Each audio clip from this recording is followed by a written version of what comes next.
Daily Broadside Day 505. I tell you, whoever thought that delivery food robots was a good idea in cities that are already plagued by crime and theft was just a brilliant individual all the way around. What the hell were y'all thinking? You seen these videos, these people, they got these it looks like a dang ice cream freezer on four. It looks like a bassinet rolling around. A freezer and a bassinet had a baby, and they're just on four wheels. And then, of course, if you pick them up, flip them, shake them or whatever, then an alarm goes off. It's kind of like a car alarm. Like, no, it's never thwarted anybody from doing anything. It just makes them work faster at their crime. And so people are breaking into them and I don't even know if I would assume that they unlock when they get to their destination. I don't really know. But they're somehow getting into these things. People are riding them, just screwing around with them, flipping them over, stealing all the food out of it. What were you thinking was going to happen? Do you know what kind of select, universe this would have to work in to where nobody would mess with it? But if you think about it, it wouldn't work in my neighborhood because, I don't even know if I don't really live in a neighborhood, but if I ordered food from a rolling delivery robot, the closest place that could bring me food is probably, I'm going to say 3.5 miles, something like that. What kind of battery life that thing got? So it only works when you can drive it a couple blocks away, I guess. That make a lot of sense, I got to tell you. And if you ask me, and nobody has, but if you ask me, the highwaymen should have kicked out Willie Nelson, never asked him to join, and put Johnny Paycheck in his place. I think that would have been better. I'm just not a Willie Nelson fan. I got nothing against the dude personally, but I don't know, man. He's just not my favorite of the highwaymen, as it's called. Love the other three. They're great, Cash, come on. Chris Christopherson, come on. And the king of country, in my opinion, Waylon damn Jennings. Who is the king of country? Theoretically, it's, is it George Strait? Is he the king of country? Or George Jones? One of those Georges, but in my book, they're not. They both suck compared to Waylon Jennings. Waylon.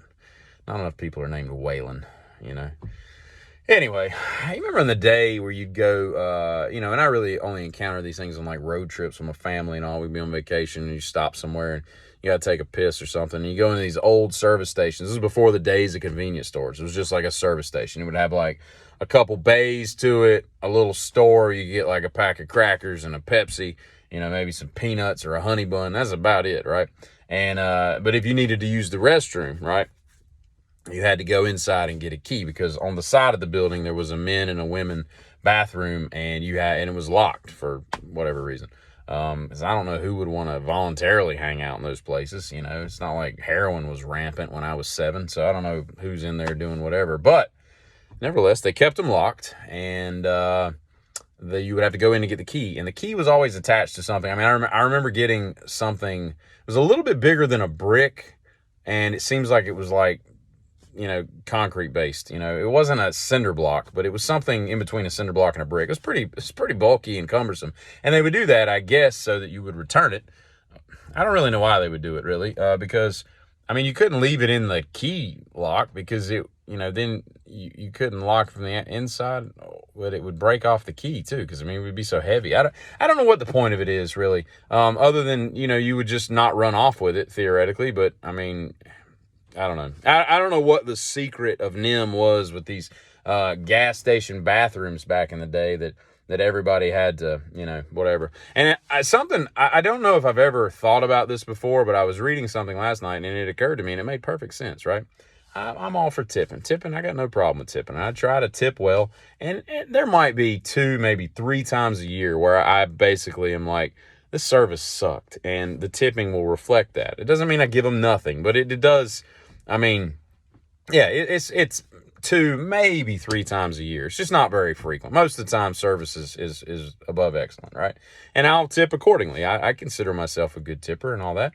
But here's what somebody brought up this point, and I don't know if I've ever thought about this before, but if I go to a restaurant and I order $100 steak, right? And a couple little extra things, a drink. Let's say I get a tea, a steak, and then some a la carte, appetizer, whatever, right? And the bill comes to be $128, okay?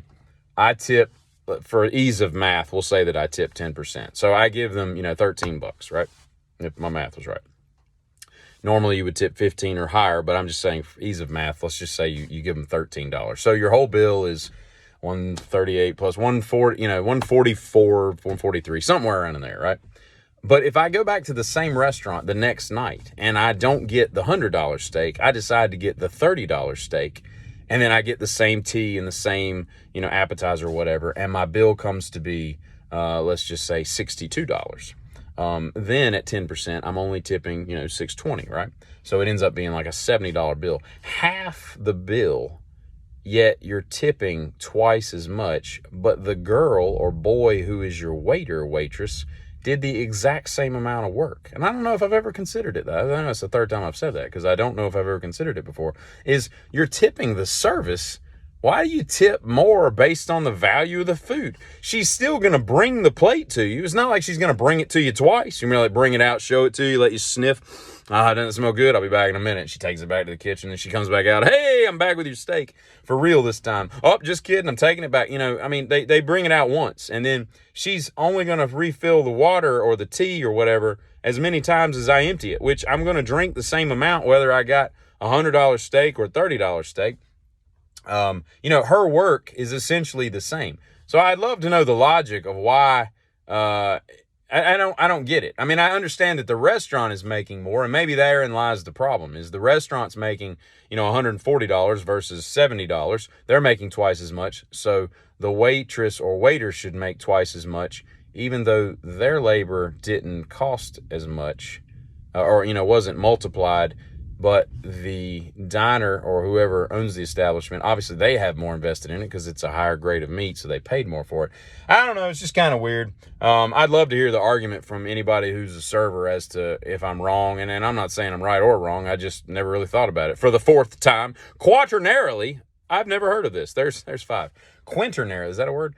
Anyway, and I'll tell you this, man. The single sweetest, prettiest, most beautiful thing I think I've ever seen in my life, other than my children, taking their first breath and just being a beautiful bunch of kids, right? Is the videos you have of babies and infants hearing for the first time. Man, if that doesn't like just grab the black chasm that you call your heart and just wring out all the blood, you're just not alive. It is the single sweetest thing there is. And that's all I have to say about that. Hail Satan. We got to take it to the other end. That's just how I am. Giddy.